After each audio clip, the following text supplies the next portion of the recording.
On a 95-degree afternoon, that's 35 Celsius. A parked van hits 129 degrees inside in 20 minutes. Give it 60 minutes and it climbs to 154 degrees, 68 Celsius. That is not speculation. That is documented temperature data from a meteorologist at San Jose State University who has spent over 20 years tracking how hot vehicles kill. A dog left in a car at those temperatures dies. So does a person. The question is not whether a sealed, dark-colored van becomes a death box sitting in a June parking lot. It becomes one every time the sun clears 8 o'clock on the calendar. The question is whether you know how to change that before sundown, because the people selling you a $600 portable air conditioner are counting on you not knowing the answer. The full system in this video costs under $50. It uses no electricity beyond what a single car battery already provides. Stay with me. If the heat's the thing that's beating you this summer, hit subscribe. This is the channel that keeps you cool without a power bill. I spent more nights than I'll admit sleeping in the back of a van in summer heat. I know what a metal wall feels like at midnight when it's still radiating from everything it absorbed at noon. I know the particular exhaustion of lying in still hot air, the way every surface you reach out and touch gives back warmth, the way the difference between 3 in the morning and 3 in the afternoon doesn't feel like much when the metal never cooled down. I'm not here to tell you it's comfortable. I am here to tell you what works, because I worked it out the hard way, in real heat with very little money, and you don't have to start from zero. The thing people reach for when they hear hot van, no AC, is a portable air conditioner. The unit everyone's talking about right now is the Zero Breeze Mark II, and I will be straight with you about that unit. It works. It uses real vapor compression cooling, the same technology as a window unit, and it can drop a van interior 15 to 20 degrees. If money is not your problem, it is a genuine solution. The price tag is $599. But the Zero Breeze runs on a 24-volt battery, not your car's 12-volt outlet. So you need a separate lithium battery to run it through the night. That's another $400 to $600. You are at $1,100 minimum before you've touched anything. It runs 4, maybe 5 hours per charge under real heat load. Then it is done for the night. The EcoFlow Wave 2 is another option at $499 to $699, but it requires the EcoFlow power station to operate, another $500 to $1,000, and the combined system weighs over 60 pounds. These products exist for people who invested $60,000 or more in a conversion van and consider this a lifestyle choice. I don't say that to be hard on anyone. I say it because the gap between that world and the people this video actually serves is about $1,100 wide, and I am going to close that gap right now. Here's the physics, stated plainly. A van is a metal box with glass windows. Metal conducts heat. Glass does something worse. It allows short-wave solar radiation, visible light, and near-infrared from the sun to pass straight through into the interior. Once inside, that radiation converts to heat, and the heat re-radiates from every hot surface as long-wave infrared. Glass does not let that back out. It's the greenhouse effect operating in a parking lot. That's how 95 degrees outside becomes 154 inside. But here's what the greenhouse effect also tells you. Heat moves. It always moves from hot to cold, always without stopping, until both sides equal out. You cannot stop heat from moving. What you can do is decide which direction it moves. Toward you or away from you, into the box or out of it. Every method in this video does one of 3 things. It stops heat from entering, it moves heat back out, or it moves heat off your body faster than it accumulates. That's the whole system. Heat moves. Give it somewhere to go and you survive the night. The first thing I do every morning before the heat wakes up is cover the glass. Glass is the main entry point for solar heat in a van. Shortwave radiation pours through it, converts to heat inside, and stays there. Cover all of it with the right reflective material, shiny side out toward the sun, and polished mylar or aluminum reflects 95 to 97% of that solar radiation before it enters the box. On a 95-degree full sun day, a van with all windows covered with proper reflective material peaks at 95 to 110 degrees inside. instead of 154. That's a reduction of 40 to 50 degrees from glass coverage alone. Still hot, but survivable. And survivable is the word we're after. The materials. A reflective windshield sunshade from Walmart runs $8 to $12 and covers the front glass. For side and rear windows, a roll of Reflectix bubble foil insulation from Home Depot, 25 square feet, runs $28 to $35. Cut it to each window once, store the pieces flat, and reuse them every morning of the season. The whole van, every window covered, comes in under $55 total.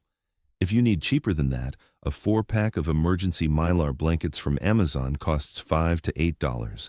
Tape them to the window edges with silver side out. Less durable. The reflectivity is the same. Two things matter absolutely. Shiny side faces outward, toward the sun, and you put covers up before the van heats up. I have cut foil to fit a windshield with a pocket knife in an empty lot at 6 in the morning, the air still carrying a trace of cool from the night before. The parking lot quiet enough you could hear sparrows across the pavement. 20 minutes of work. And for the rest of that day, while every other van sitting in full sun was climbing toward 130, mine had a fighting chance. Installing covers at 2 in the afternoon when the interior's already at 130 degrees is like bailing water from a boat that's already half under. Cover at dawn. Pull when you move. That's the habit. The reflective covers address solar gain through the glass, which is the largest single heat source. But the metal roof and walls are still absorbing heat through direct conduction, 200 to 400 watts per square meter at midday on a dark roof. Which is why the second thing is completely free and might be the highest return decision of your day. Park in the right shade, not just any shade. Shade moves. Park under a tree at 8 in the morning and the shadow has migrated off your roof by noon, which is exactly when you need it most. What you want is shadow covering the van roof from 10 in the morning through 4 in the afternoon. Those are peak solar hours, and that's when the roof is absorbing the most. North-facing walls of buildings cast consistent afternoon shade in summer. Underground parking garages, the free ones at malls and city parks, run 10 to 15 degrees cooler than surface lots, not just from shade, from ground temperature. Concrete at depth holds cool from below, and the overhead structure blocks sun from above. The difference between full shade and full sun parking on a comparable day is 30 to 50 degrees of peak interior temperature. That is not a minor improvement. That is the difference between a difficult night and a dangerous one. Covered glass in good shade stop heat before it enters the box. Some always gets through. The roof conducts it, the walls conduct it. Heat that's already inside needs somewhere to go. That's where air movement comes in. Hot air is less dense than cool air. In a sealed van, hot air accumulates at the ceiling with nowhere to go. Give it a way out at the top and let cooler air in at the bottom, and it moves on its own. Crack the front windows an inch or two at the bottom. Crack the rear doors 2 to 4 inches at the top. You now have a low intake and a high exhaust, and the stack effect drives a natural convection current. Warm interior air rises and exits the high rear gap. Cooler outside air enters at the lower front gap. No electricity, no hardware. On a night when outside air has fallen below the interior temperature, this passive flow cycles the entire interior of a Sprinter van every 15 to 20 minutes. For security, I know the objection. Cracked windows at night feel like an invitation. Magnetic mesh screens cut to cover the gap in rear doors are the practical answer, with the doors cracked on the side facing traffic. Front windows cracked an inch on each side are barely visible from outside. It is a judgment call. But sleeping at 98 degrees in a completely sealed van to avoid the discomfort of that call is trading one kind of risk for another, and I know which one I choose. Now add a fan. A 12-volt computer case fan from Amazon runs $8 to $12 and draws less than 3/10 of an amp off a car's USB port. Position it at the rear high gap, pushing hot air out, not pointed at your face, exhausting. The fan turns the stack effect from passive to active, and on a night when outside air has dropped to the 80s, you can cycle the entire interior in under 2 minutes on high. Interior temperature starts chasing outdoor temperature. It doesn't quite get there, but it moves toward it, and every degree it moves is a degree in your favor. Moving air at 2 miles per hour feels 4 to 6 degrees cooler than still air of the same temperature. Not because the air is colder, because moving air carries heat away from your skin faster than still air does. I clip mine to the coat hook over the rear door, angled to push toward the cracked gap, and it runs all night on less power than a phone charger. At 90 degrees ambient, that steady flow across you feels closer to 84. That gap is the difference between sleep and staring at the ceiling until dawn. Notice what all of this has in common. Still air is a terrible conductor of heat away from you. Moving air carries it off everything it touches. Reflective surfaces stop it before it arrives. Your grandparents understood all three of these things. They called it sitting on the covered porch through the worst of the afternoon. They called it opening every window in the house before bed. They called it hanging a damp sheet in the doorway to catch the evening breeze. The physics hasn't changed. The situation has. Rich folks call it climate management. We called it Tuesday. For the dry climates, the Southwest Desert, Arizona and Nevada, and inland California and New Mexico, there is another tool that has centuries of use behind it and works so well in low humidity that people have been building versions of it since long before electricity. A swamp cooler. A homemade one that costs $14 to $20 in hardware. A 16-quart styrofoam cooler from Walmart, $5 to $8. Styrofoam specifically because it insulates the ice and makes it last longer. Not plastic, not metal. Styrofoam. A 12-volt fan, $8 to $12 if you don't already have one from the ventilation step. A 2-inch PVC elbow from Home Depot, $1 to $2. And ice. A 10-pound bag at Walmart runs $2.50 to $4. Cut a fan-sized hole in the lid. Cut a 2-inch hole in the side near the bottom for the PVC elbow. Fill the cooler with ice. Fan pushes air down through the lid and into the ice. Cold air exits the PVC elbow, directed at your sleeping area. The physics: evaporation requires energy, and that energy is drawn from the surrounding air, which drops in temperature as a result. In a dry climate below 40% relative humidity, the air coming out of that elbow can be 10 to 15 degrees cooler than the air going in. On a 90-degree night, that is air in the upper 70s blowing across your face. 10 pounds of ice lasts about 3 hours before the cooling effect drops off. 2 bags gets you through the worst of the night. I have to be honest about where this fails. If you are in the southeast, in Florida, coastal Texas, Louisiana, anywhere humidity runs consistently above 60%, this cooler gives you maybe 3 to 5 degrees of drop on a good night. It still moves air across you, and moving air matters for the reasons already covered, but don't expect the desert numbers. Those climates are a different problem, and I will not set you up to be disappointed.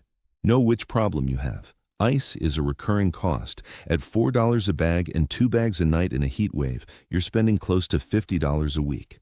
That is real money. But a 10-pound bag at a gas station at midnight runs less than a single gallon of fuel, and running an engine to stay cool has costs I'll get to that are worse than the price. Everything so far is about cooling the air in the van. But the van is not what needs to get through the night. You are.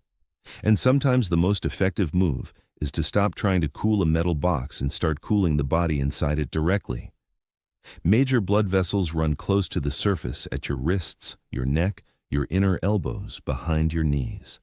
These are the places where your body's heat is most accessible from outside. A wet bandana at your neck and another at your wrists is free if you have water. An evaporative cooling towel from Walmart, Frog Togs, or the store brand costs $5 to $8, holds moisture longer than cotton, and works the same way. A spray bottle from the dollar store for misting your face and arms costs $1.25. Moving air from the fan plus wet skin is more effective than either one alone. 85 degrees with a damp neck and a steady breeze across your face feels closer to 78. That gap is often the one that gets you to sleep. One more, and this one costs under $4. I'm willing to bet half the people watching have never tried it. Hang an emergency blanket from your van ceiling with the silver side facing up toward the roof and leave an air gap between the blanket and the metal above it. An inch is enough. 2 inches is better. The roof of a van stores heat from an entire day in the sun and then radiates that heat down at your sleeping body all night long as infrared radiation you can feel but cannot see. A reflective barrier with a dead air gap bounces 95% of that radiant heat back toward the roof instead of toward you. No gap means no benefit. Press it flat against the roof and it conducts heat straight through. The gap is the mechanism. The air itself is the insulator. Adhesive hooks from the dollar store, $1.25. Emergency blanket, $1.50. Under $3, and the hottest surface in the van stops aiming at you all night. Same principle, every time. Heat moves. Give it somewhere to go. The fan moves it out the top. The wet towel moves it off your skin. The reflective cover stops it from coming in.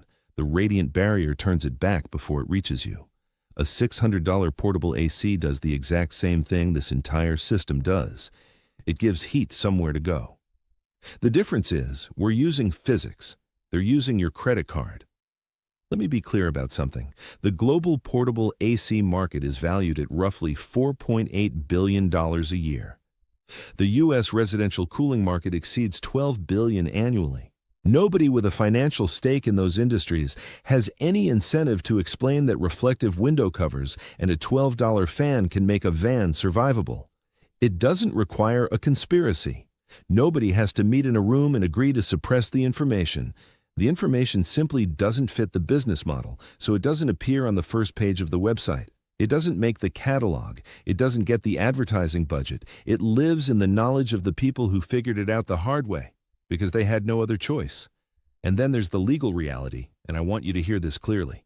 In June 2024, the Supreme Court ruled 6-3 in a case called Grants Pass versus Johnson that cities may enforce anti-camping ordinances against people with no available shelter alternative. That ruling handed municipalities the legal tool to clear every tent, every encampment, every sleeping bag on a sidewalk in the country, even when no shelter bed was available to the person being removed. So people moved to vehicles. And then cities passed vehicle habitation ordinances. Los Angeles has one. San Diego has one. Dozens of municipalities across the country have followed. The anti-camping ordinance moves the person out of the tent. The vehicle habitation ordinance moves them out of the van. Neither ordinance creates a single new housing unit. Both of them succeed at moving the problem across a jurisdictional line, which is the actual purpose for the people who write them. The property owners and business improvement districts who lobbied for clean streets go home to houses that are now worth more. The person in the van goes somewhere else. This is not a conspiracy. It is a quiet alignment of interests among people who do not personally experience a 154-degree vehicle. They don't need to suppress this video. They just need you not to know it exists. And for a long time, that was enough. The street doesn't care what something costs, it cares if it works. Now I'm going to stop and say what needs to be said clearly, because I am not going to be the man who gets you hurt to win a click. Human core temperature of 104 degrees Fahrenheit, that's 40 degrees Celsius, is heat stroke. Not heat exhaustion, heat stroke, organ failure, potentially fatal within hours without treatment. A person sleeping in a poorly ventilated van at 120 degrees of interior temperature can reach that threshold in 1 to 2 hours, faster if dehydrated. The warning signs are a headache, nausea, confusion, or a feeling that something is wrong you cannot name. If you wake up with any of those, get out of the van immediately. Go to a 24-hour air-conditioned space, a Walmart, a Denny's, a hospital lobby. Do not try to wait it out inside. Set an alarm to check on yourself at 2 in the morning on the worst nights. That check-in has saved lives. I mean that plainly. Drink water. A minimum of 1 gallon, roughly 4 liters, per day in high heat. Dehydration lowers your heat tolerance before you feel thirsty. Walmart gallon water refill stations run 25 to 39 cents. Keep it within arm's reach. Every van needs a battery-operated carbon monoxide detector. A Kitty CO detector at Walmart costs $20 to $25. Replace the batteries once a year. No combustion source in or near your living space. Engine running, generator, charcoal, propane without full ventilation, nothing. Carbon monoxide has no smell. It gives no warning. It slows your brain until you cannot open the door, and then it finishes the job quietly while you sleep. A $22 detector and one hard rule, kept without exception, is what stands between you and a death that never had to happen. Now the things not to do, because some of them are in the videos you've seen, and some of them will kill you. Running the engine overnight to use the AC. I understand the appeal. It works. It also accumulates carbon monoxide in still air, near a building, in any spot where exhaust is facing a wall or where airflow is blocked.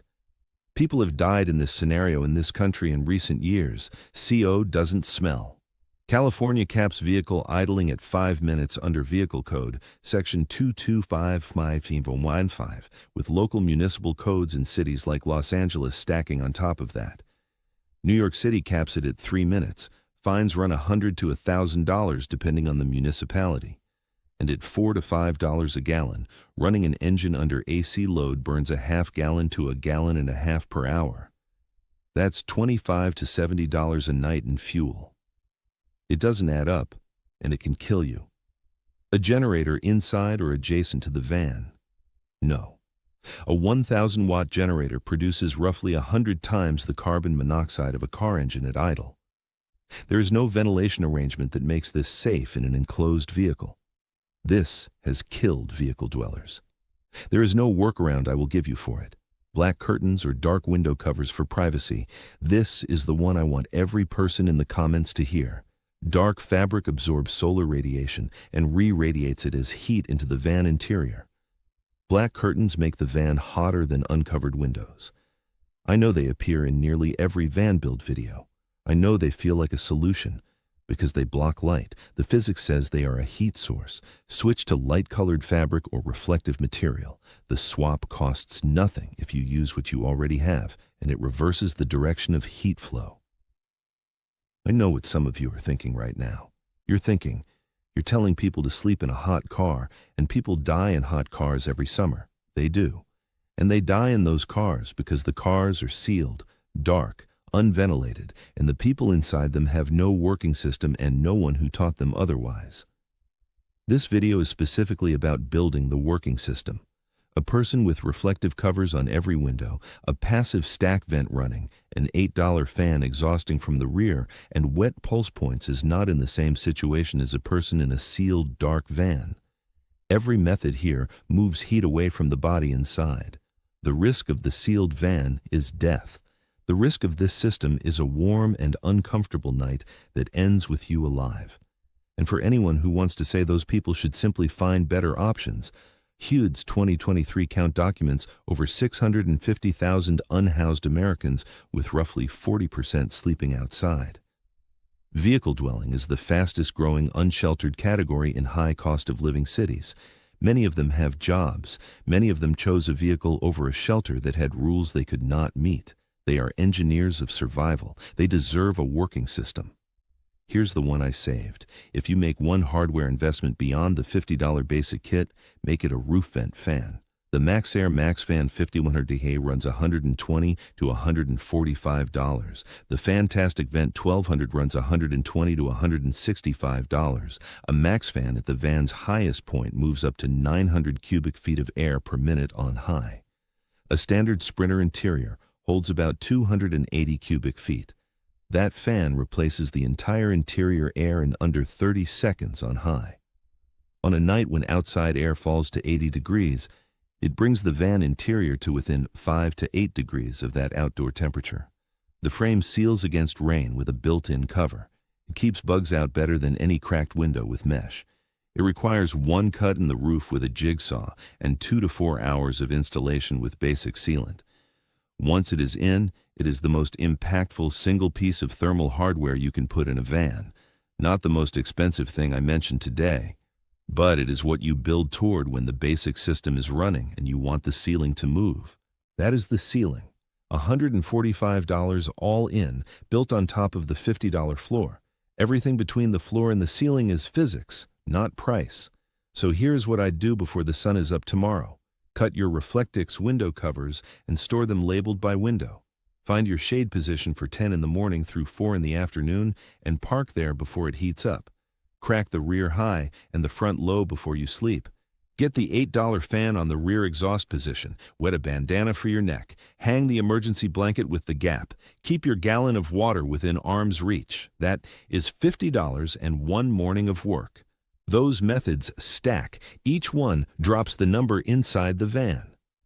On a 95-degree June night, dropping the interior from 130 to 85 degrees, that's 54 Celsius, down to 29, is the difference between sleep and heat stroke. Stack them. Trust the physics. The people who worked this system out before you did it without a video, without a budget, with nothing to fall back on except their own understanding of how heat moves through a metal box on a summer night. They figured it out. You've got the whole thing in front of you now. What's the cheapest trick that ever got you through a bad night? I read every single one. Stay cool, stay sharp, and remember, the people the world walks past know things the rest of us forgot.